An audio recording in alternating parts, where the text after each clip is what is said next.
It's our great pleasure as a Foundation for Polish Science to be here in this excellent meeting.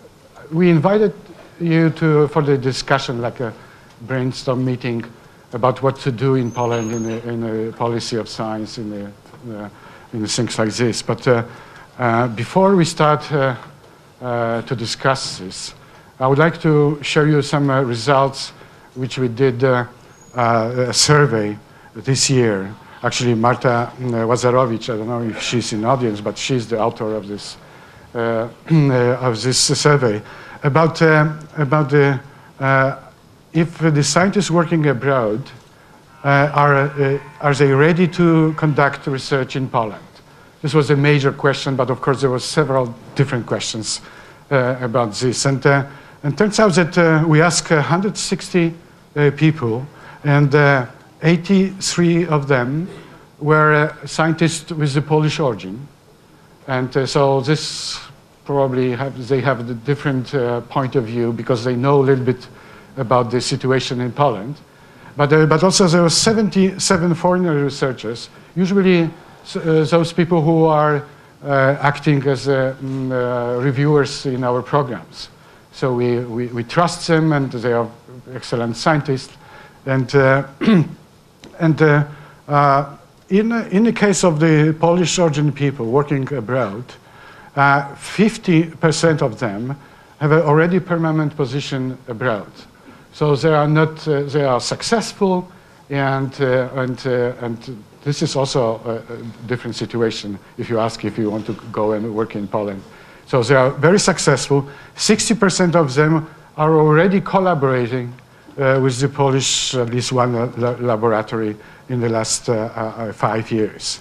And surprisingly, 70% of them consider to do a research in Poland, to get a position. But of course, there are some problems, which I will go in a minute. 11% of them decided that this is not the best idea, and they are not considering to go and to take the position, research position in Poland. And and between this cohort of the people, so we are talking about the Polish researchers working abroad, they are thinking that, well, it would be nice to go to Poland, but there's several things which need to be changed. And first of all, lack of the proper motivation system. And this is not only the situation of the Polish salary. They put the Polish salary on the third position, but the motivation to work, like, I don't know, when I was a postdoc and working in United States, I was working for 12 hours a day and also during the weekends. And according to them, there are not such a motivation here in Poland. Another thing which is very important is the poor organization and working environment. And this is something which we, working in Poland, we know very well how difficult it is to conduct science in Poland because of the small things which are always against you. And so I don't need to go broader with this. Hierarchic situation, structure in the research institutes. I'm talking about research institutes, but of course this counts also for the universities and not only the Institute of Polish Academy of Sciences. And lack of the cooperation. This is something which, again, was really pointed out that this is the problem in our scientific community here. And you probably know that there's a situation like this, that it's much easier to collaborate with somebody from the United States, but it's much more difficult to collaborate with the friend next door, or maybe in another institute in the same town. And I'm talking about things like this. What was really interesting is that we ask when they are ready to take a research position in Poland. And this is something which is extremely interesting, because you can see that, first of all, the first peak is when you are very young. But this is not, I would say, this is expected, because at 31, 40 years old, you are doing a first postdoc, second postdoc, and you are just looking for the best position. Next, when you are a little bit older, you already have your career abroad, and you are not so keen to go back to Poland. And next, when you approach to the retirement time, again, you have another wave of willingness to go to Poland. And so I would say this is something which is not peculiar for us, and it could be somehow translated. And now the foreign researchers. So 20 of them have already some links to Poland. So they are collaborating, 40% of them are collaborating. And the major thing, of course, they even don't know what kind of salary is in Poland, what kind of exactly conditions are in Poland. But for them, the biggest obstacle is low prestige.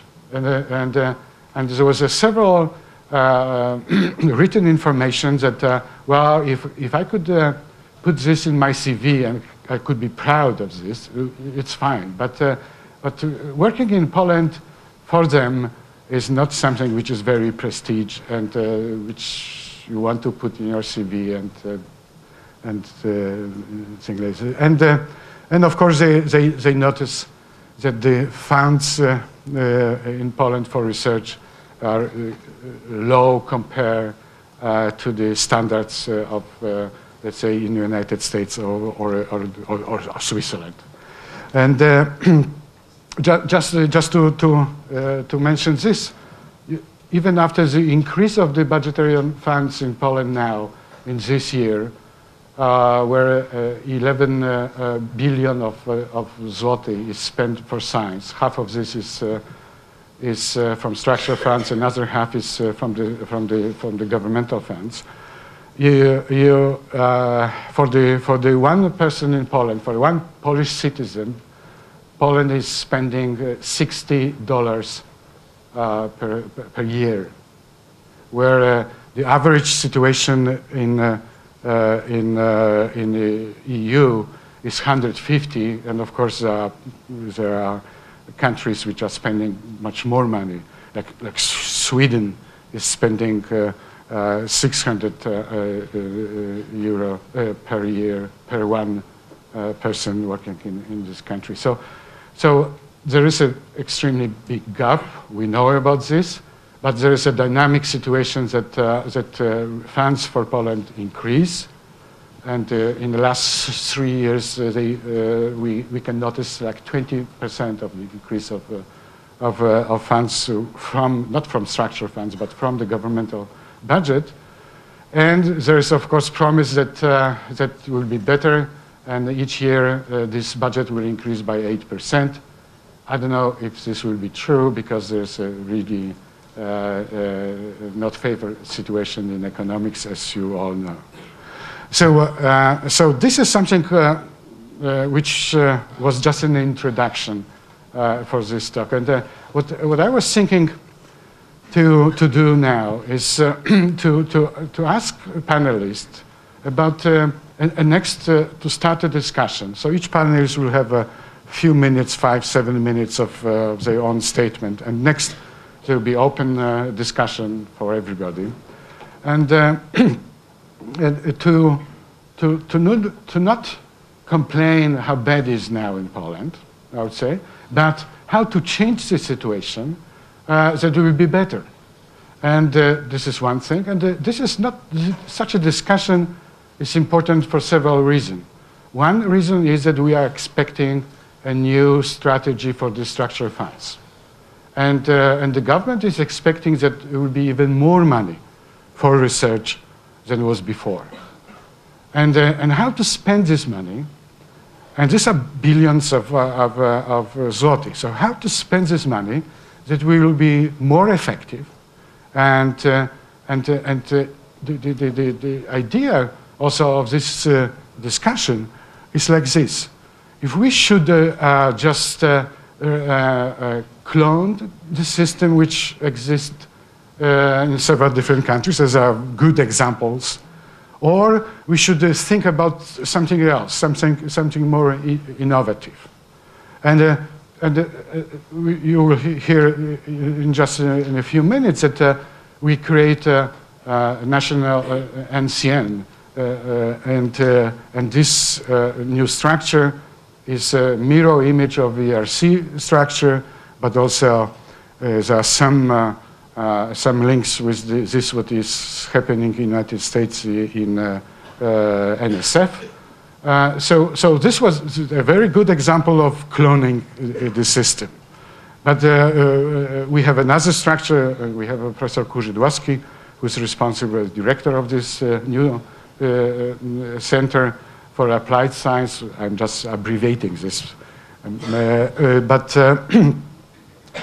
So now is the question how we will do and what to do with the new structure funds. And to be honest, I'm usually on the different meetings abroad in Brussels, and we are some countries, especially Great Britain, is criticizing us for the way how we spend our own structure funds. So maybe now there will be deep thinking, and we can start to use these funds in a different way. And this is something which I would like to, that in this direction the discussion will go. But of course, if you have any other things which touch science, you are very welcome, and I will not be offended if there will be another questions or another statement. So if I can ask members of the panel to sit here. So Professor Michał Karoński is a mathematician, and he's a head of the council of this NCN. So this is this new structure which we are very proud of. And Alex Wodawer, I don't need to introduce Alex to this audience. Professor Kurzydłowski already introduced, and Witold Filipowicz, and the youngsters in this audience, Janusz Bujnicki, which I don't need to introduce. Thank you very much. So I am a representative of a cloning institution. So let me concentrate on cloning and not to set up and discuss a very huge goals. I rather try to address those issues which Professor Żylic listed in the slides you saw a few minutes ago, by kind of a down-to-earth approach, which we, I guess, represent as a council in Kraków.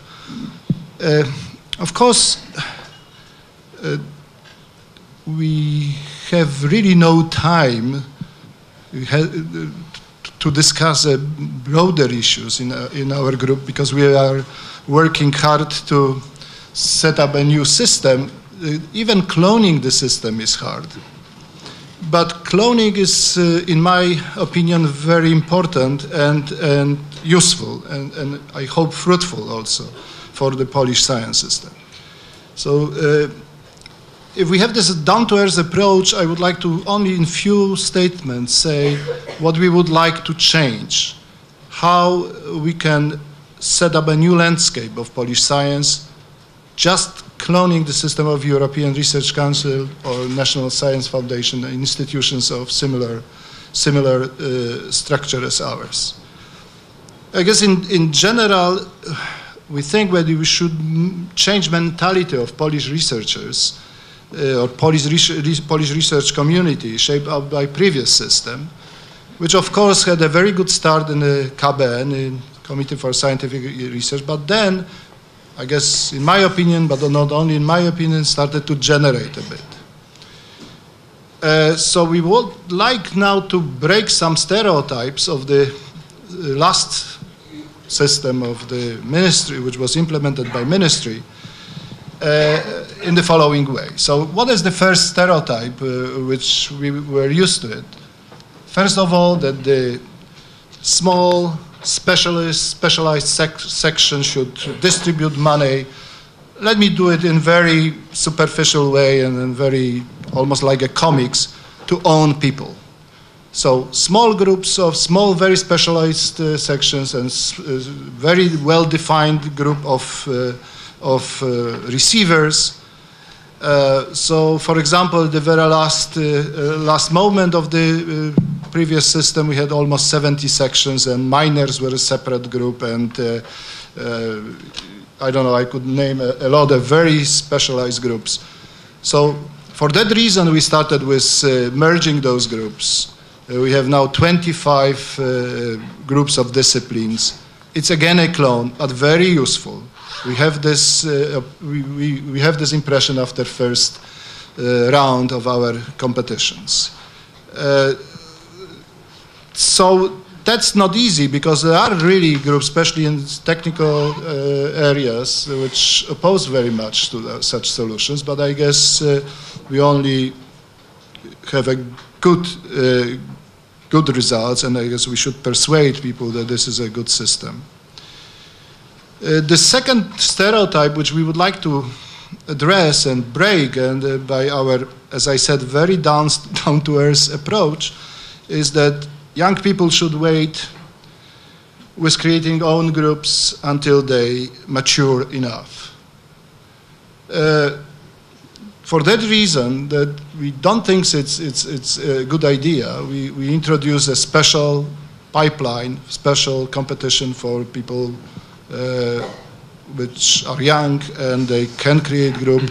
And I guess we should also extend this, because it's now related only to first 5 years after PhD, to young people in a little bit further in their career, like 7 to 10 years after, and we should do that. The next stereotype which I am aware of is that, you know, grants should not be too big, but it should be given to many people. This kind of a socialistic approach was very visible at the very end, and both sides, on sides of the applicants and also on the side of our experts.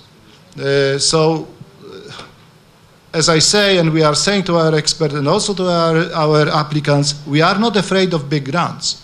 We are expecting grants which reflect the real needs of groups, and just to creating some momentum in research, and not only just to give this money, just distribute in the small pieces to many, many people.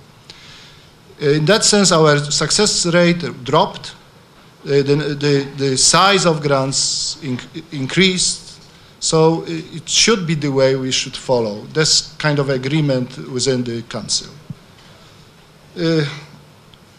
Last but not least, I guess we want to break another stereotype, that the whole career should be in one place. You are born in one place, you finish your studies in one place, you get PhD and so on, and you finish as a professor. Of course, it's a kind of a obvious statement, but we would like to make some practical moves, and not very bold moves, but just in small steps. We plan to open postdocs which will force young people to move from one place to another. By one place, I mean cities or voivodeships. So from Warsaw, you should go to Kraków. Poznań is preferable, of course. This is my place. You're talking about Poznań. I am talking about postdocs and Poznań. So postdocs which should be equipped very good money for the applicant, plus the money for research in one package. I know that this sounds obvious, but even those steps here in Poland should create a basis to address those issues which were listed on this nice slides. Mm-hmm. So, as I said, we all set up very modest goals. I was a little bit panicked before this discussion that I should just show up some interest in the huge plans and very innovative approach. And I asked Professor Kaczmarek what to say, And he said, you know, just say that we are great. So I tried in a few minutes to say this. Thank you very much.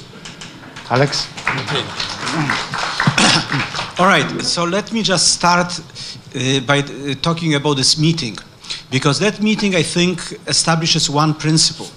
The principle that there is nothing wrong with Polish education, and people who are educated in Poland could be very successful abroad, which also means that there is absolutely no reason that the same people or their brothers and sisters cannot be successful in Poland. And I think that that is a very important principle. There is no barrier, educational barrier, to being best. So that's one point.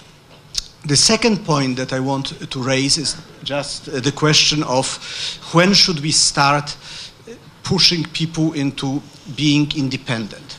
Right now, I'm heading a search committee for chemical biology laboratory at NCI, at the National Cancer Institute, and I have looked at many applications, and the most people who seem to be the best candidates, and actually that's the short list that we are going to be interviewing in January, are all of them people who are somewhere between 2 and 4 years after their PhD.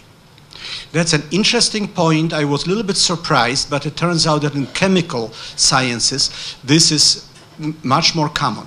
So these are very young people, and yet they are going to get their own labs, and they will be allowed to succeed or fail entirely on their own. The next point I want to raise is that I live in a very strange environment because I do not write grants. This is unusual. Right now, NIH has, nobody knows exactly what is the percentage of the NIH budget that goes for intramural research, and that's the research where you do not write grants. But I would say that somewhere around 15% is probably the real number. Maybe it's somewhere between 10 and 15%. So we are very different than most of the community. On the other hand, the other number I want to give you is that my institute had 330 research groups about 5 years ago, and right now it has about 250. So it's not that we work without being held responsible for what we do. However, of course, that makes it a little bit harder for me to talk about the best ways of financing science through grants, because I do not have much personal experience. But I want to make two important, I think, points in here. And one point is that there seems to be the tendency right now, and I'm not talking about Poland, I'm talking about everywhere in the world, to try to justify all the science by the immediate benefits. If it's not going to cure cancer, AIDS, and common cold, then it's difficult to get grants for. I want to just give two examples. People work on Helicobacter. Were working on Helicobacter. They were not trying to cure ulcers. They were being laughed at. Who cared about Helicobacter?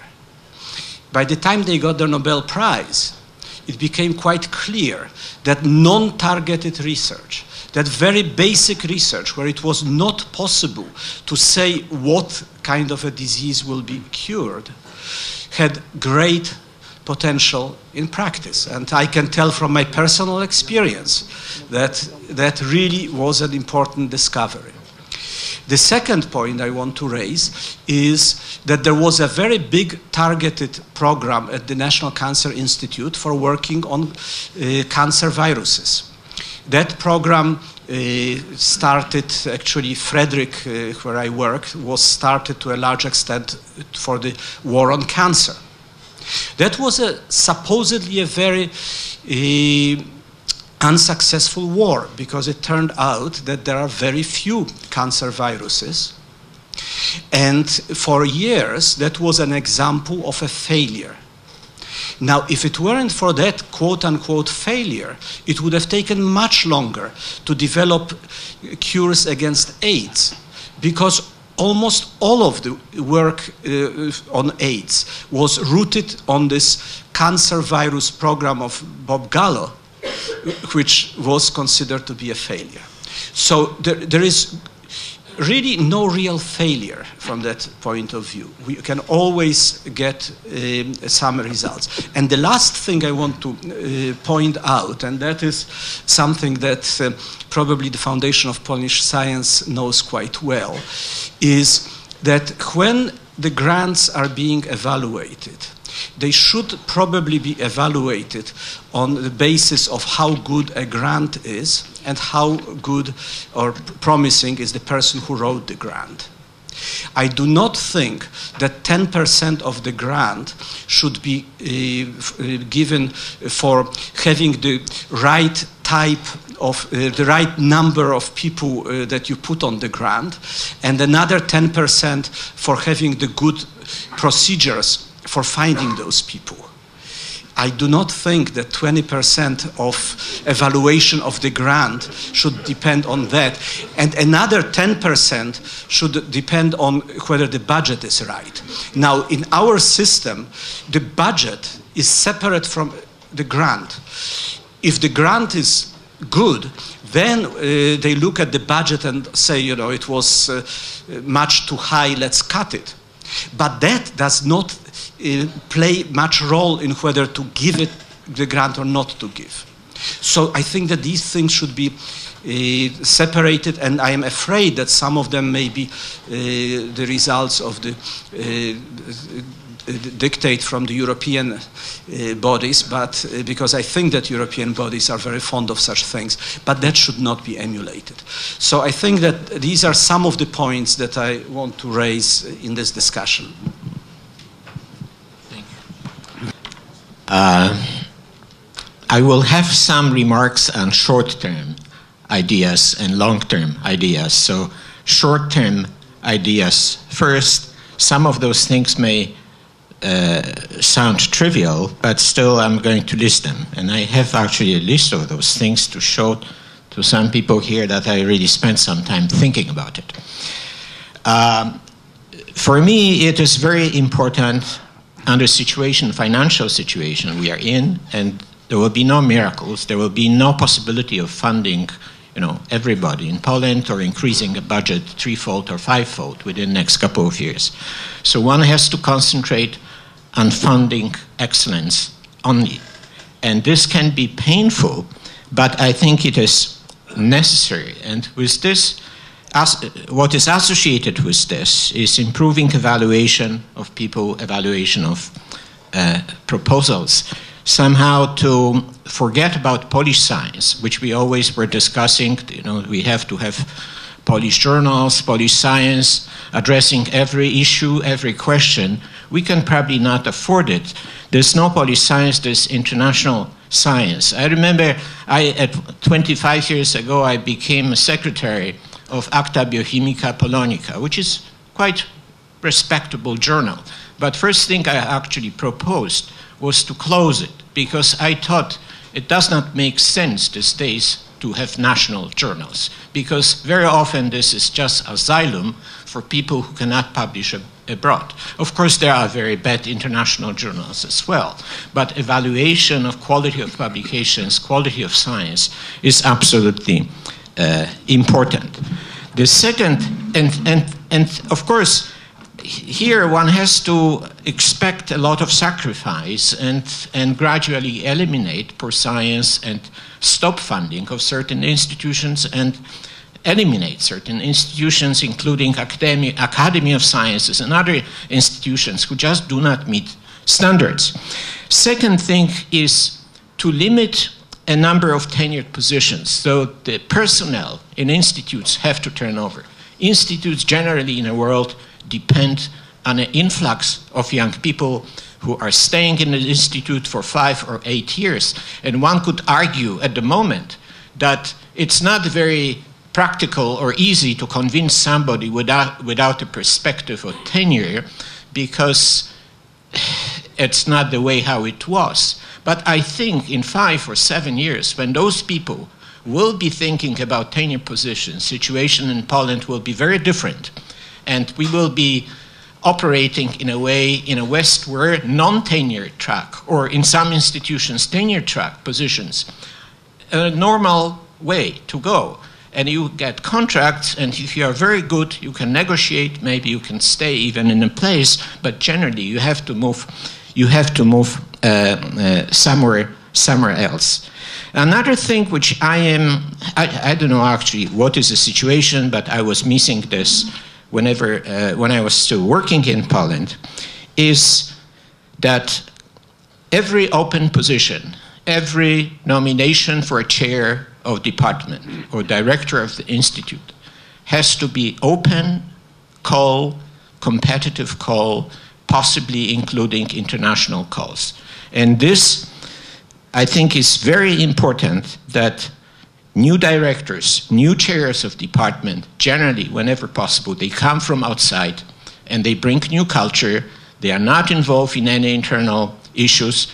It is very difficult sometimes, but I think this is one of the conditions to move science ahead. Each institute, sometimes this may require actually grouping institutes, should have an advisory board of independent people, possibly coming from foreign countries, and this may cost money, but I think the investment here is absolutely important. And those people, they should not only report to the director, they should also report to the upper body, Board of Trustees or or the Ministry of National Science Council, this new body, that there is a balance between what director wants to hear, but independent communication with the body up there, I find this also very important. And these international boards, they should be helping in shaping current research, future research, evaluation of people, hiring of new people. And I'm working in an institution which actually scientific advisory board, completely independent of any influence from the director or national bodies, is absolutely decisive body in every decision. Now, we put a lot of effort into competitive, internationally advertised PhD program. There is a very strong competition these days for high-quality PhD students. And each institution in the West has it. I think here, again, by offering high stipends and trying to attract people from abroad is the way to proceed. Another short-term idea which I would have, or again, something probably trivial. We will have no money for everybody. We should concentrate available resources, both financially and physically. We probably have too many institutes which are operating in a country, and we should concentrate on those which are the best. I'm coming from Basel, I'm working in Basel, science in Basel, and I think in terms of quality of science, this is a 250,000 town in Switzerland. I don't want to advertise for Basel, but I think quality of science or high-profile publications published just in Basel, which has a university of 10,000 people, it probably is better than the whole Poland taken together.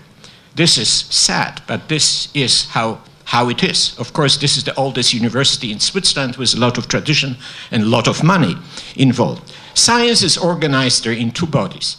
Biocentrum, which takes care of life sciences, and Institute of Biomedicine, which takes care of all clinical research and biomedical sciences. And having these things organized into such a body, each of these institutions can have high-profile international advisory board, which help to shape the institute. And also putting things under one roof is helping to share equipment, share services.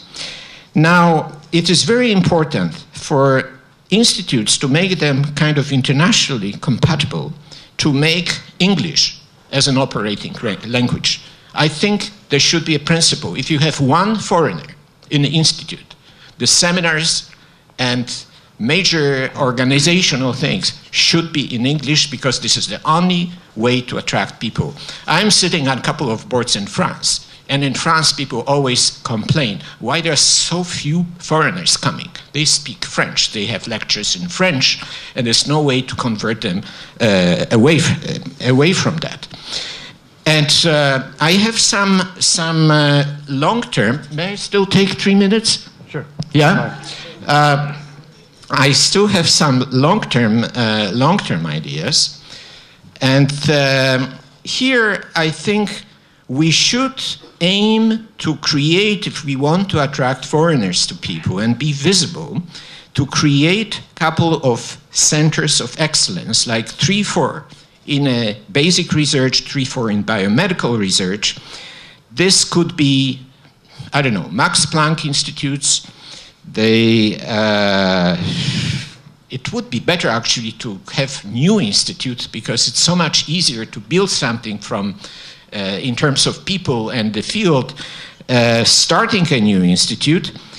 And I know this costs money, but investment in science is the best investment one can think about. Another possibility is, and this is what Spain is just going through. Spain has invited, I'm on the board of the program in Spain. Spain has invited institutions in Spain to apply for a status of excellence, and 10 institutes in life sciences are supposed to get big money despite a very difficult situation in science. International body was formed to evaluate the institutions. Institutions had to present their program. They were not only evaluated on their current success or research, but also on a future program. And these institutes have been selected. Sometimes there were big surprises, and there were even director resignations because some of the directors were not meeting the expectations of the body. I also think that the initiatives which Germany is going through, this excellence clusters, is something very good. There's no big money associated with that. It is a prestige, but it forces the local communities to talk to each other, to prepare programs, to present them, and compete for this excellent status. Germany went through, I think, 2 or 3 rounds of this, and I think that just the fact of going through this is probably going to produce something important. Now, the last thing I want to mention, I think we are still in an era of life sciences. This is a hot stuff. You look at any, PNAS or any Nature, 80% or 70% of papers are in life sciences. But life sciences translated to medicine. This is another thing which I think calls for a change in medical education, for introduction of MD, PhD programs on a large scale. The situation is a bit sad. I was the last MD, PhD working in the Institute of Biochemistry, Biophysics. When I was departing, there are 2 of us among 25 in the institute which I work in. And I think complexity, knowledge of what we have of genetic and metabolic diseases, and complexity of medical care, medical research, calls for MD, PhD programs, which should be funded in a special way. Again, there are models for that.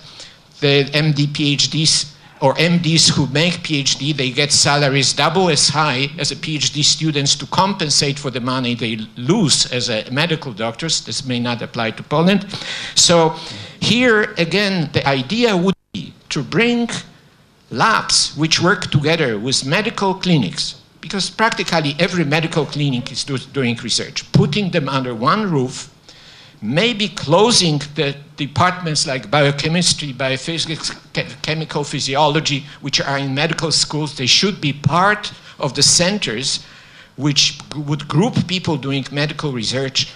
And this would probably also call for changes in medical education, because we have to forget about 2 years of anatomy, pathology, and everything. We have to teach them modern biology and maybe thinking about how to approach the disease. and how to logically come up with a therapy based on the current knowledge than just memorizing those big 12 volumes of Bochenek anatomy, which I had to go through. I think I'm done. Thank you very much. There is very little funding in the middle, and actually in Poland at this very moment, this gap is even wider than elsewhere in the world. This is because the newly created Institution for Funding Basic Research, NCN, essentially penalizes any grant projects that have any applied edge. And the Foundation for Funding Applied Research, in most of the project requires the investment from the industry. And there is a very big gap between basic research and the stage where industry is ready to invest money in research projects. So for instance, we had a number of presentations during this meeting with successful stories about finding inhibitors for enzymes of medical relevance.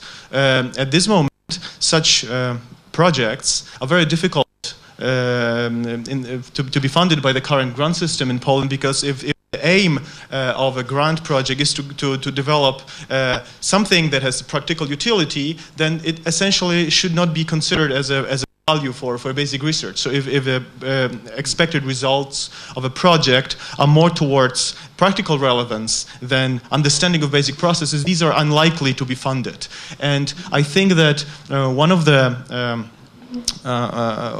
the possible changes of the current system or amendments would be to actually put more money into this gap, because this is where many breakthroughs are likely to be generated. Another point is how to increase the mobility of research, which has been already touched upon by the previous speakers of the panel. I think that there are many reasons why mobility in Poland in Polish research is not satisfactory. One of these are administrative difficulties, especially at universities and big institutions, that hamper hiring researchers. So I would like to pass the question to the audience, especially to the participants from universities, like directors of institutes and deans. This is a question to them. How easy it is to hire right away an excellent candidate, either as a postdoc, as a group leader, if they appear out of the blue and want to apply for their own grants, provided they are given a promise of being hired. For instance, if in 1 month there is a deadline for EMBO Young Investigator program, and you have an excellent candidate who wants to know that they will be hired and they want to prepare a grant proposal, is it possible in your institution or not? Because from my experience, it is extremely difficult, and most institutions are very inflexible. And actually, if there are open competitions for new positions, these are usually started only when the candidate has been already found. So there are no true competitions for a position when the target is to find the best person possible. Usually the so-called open competition is started to provide a position for a person that has been already carefully selected, and usually these are already alumni from the institution that opens the competition, which provides basically an inbred way of hiring scientists. So I think this is something that requires some attention, and there's a strong move towards opening the competitions. But I think this should be even stronger. Another point where I think that hiring of people, especially from abroad, could be improved, is to open grant applications for candidates for instance, postdoc position or PhD positions, to allow applications from candidates who do not yet have the degree required to start the position. There are many programs by the two main funding bodies in Poland that offer postdoctoral grants, but in order to submit the proposal, one has to hold a PhD. So usually these people have already found their position somewhere in very good institutions. It is not possible to submit an application unless one already has a PhD. This is usually too late, the evaluation of the application takes half a year, and a person should be unemployed during that time. So effectively, these grant proposals are only for people who are already applying for the second postdoc, and if they have spent this first postdoc abroad, they are more likely to go someplace else, just to travel around the world, not necessarily for Poland. So I think this would be opening the competitions and trying to recruit researchers slightly earlier in their career, or to fish for candidates slightly earlier in their career, could probably improve the recruitment procedure. And I applaud the prospective program of NCN, just mentioned earlier, to fund grants for postdocs that would enforce them to move to a different city.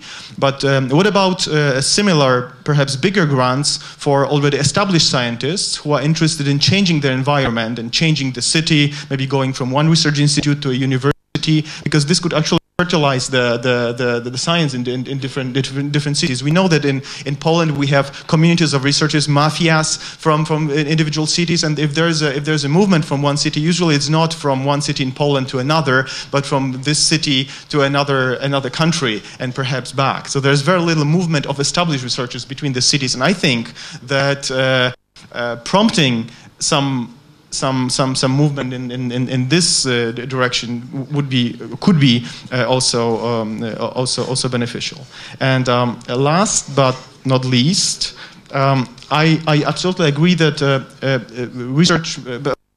There's not enough money in the system to fund all the possible projects, so this has to be limited. And I believe that best to promote excellence, and I would call this way of spending money like acupunctural investment. Not to invest into like the biggest or the most prestigious project, but maybe the way how the funding is invested should be into such projects where the prospective effect is going to have the biggest impact in the long term, so that the successful project would actually radiate not only on the individual research group or institute that submitted the project, but would have some bigger impact on the community. And also this calls for stronger coupling of funding with the research output and not just empty promises. So far in the Polish system, there's been very little correlation between the output from previous grants and funding for new grants. And during evaluations of grants, also at currently in NCN, there is, in my opinion, not enough coupling of consideration of the previous research output of individual researchers and the chance of them to get new grants. I think this is a very strong predictor, not the only one, and it should not be probably the main one, but it's a very strong predictor that someone is very productive, and it's very likely that with a new project they will be productive as well. But I would like to also to call for some more risk in funding, and not only on behalf of the funding institutions, but on the institutions that receive funding. I was thinking about a completely new way of funding grants that would be very risky, and probably many institutes would not dare to use it.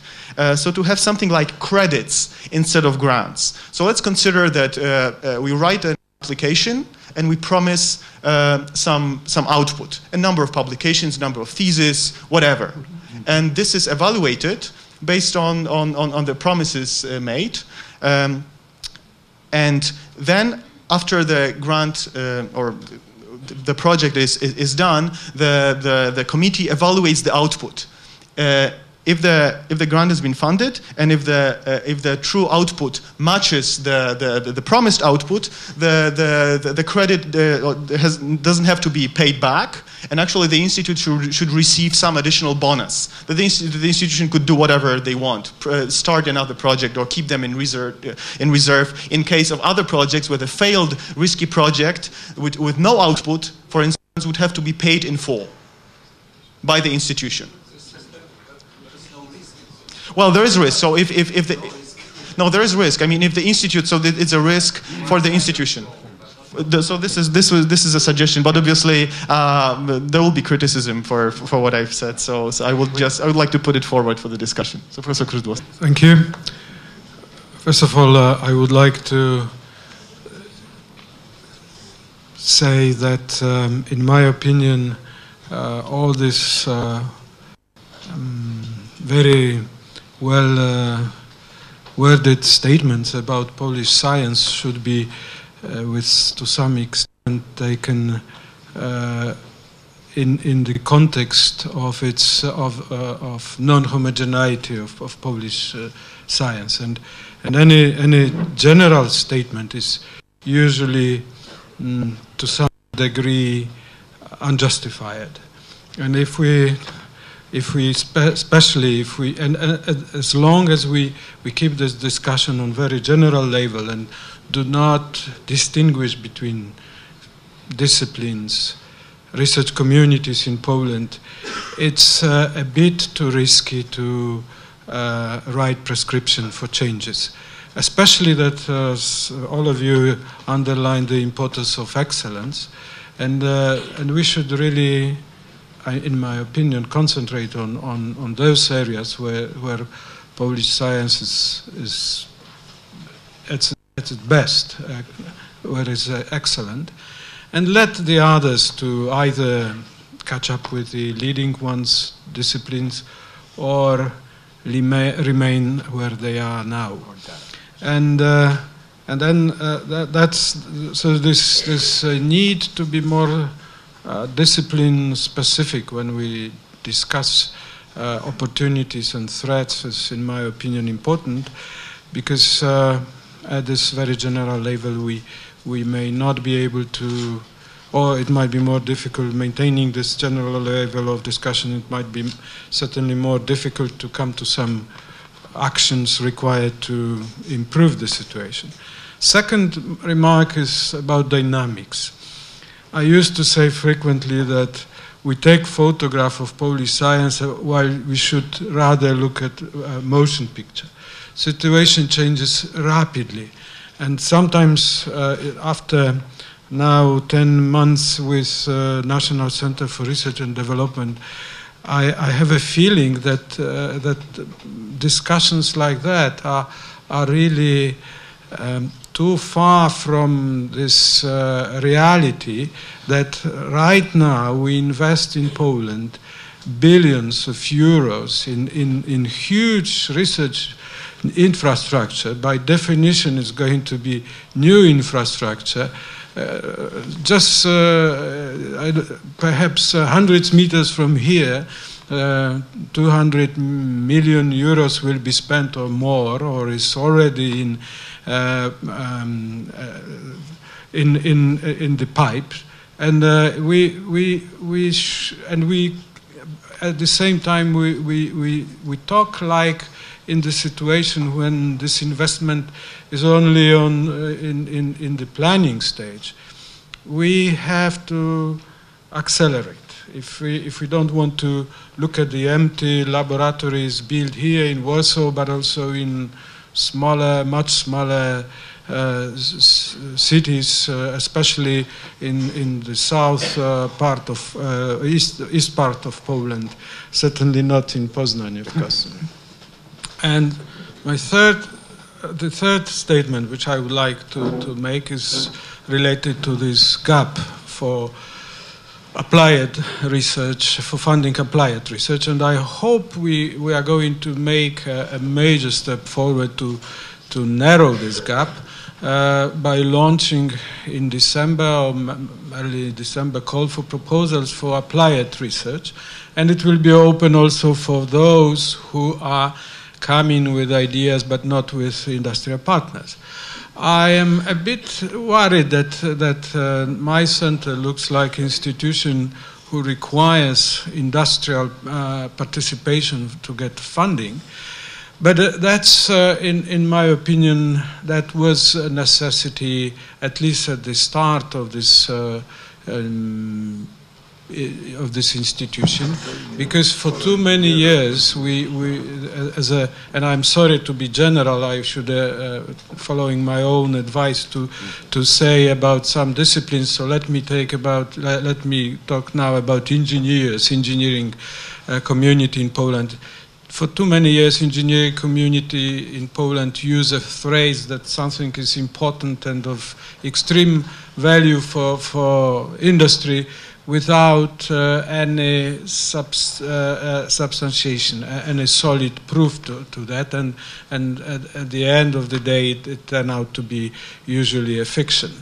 And not having at hand more sophisticated tools, we decided to reduce risk of investing in not funded promises by requiring that someone should share with us risk of failure, and we view it industry as, even with a little money, maybe 5–10% of budget, as a, so to say, assurance that this is not only this is not just a statement without any substance, but that there is some indeed possibility or probability is relatively, is non-zero probability that there will be commercial success sooner or later. Of course, it may take time. And also, I would like to, because I understand that this audience is mainly consisting of people scientists who normally stay away from commercialization.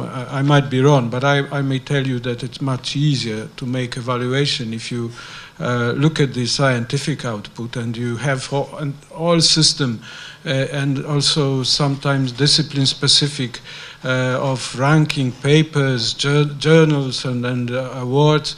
And when it comes to evaluation of commercial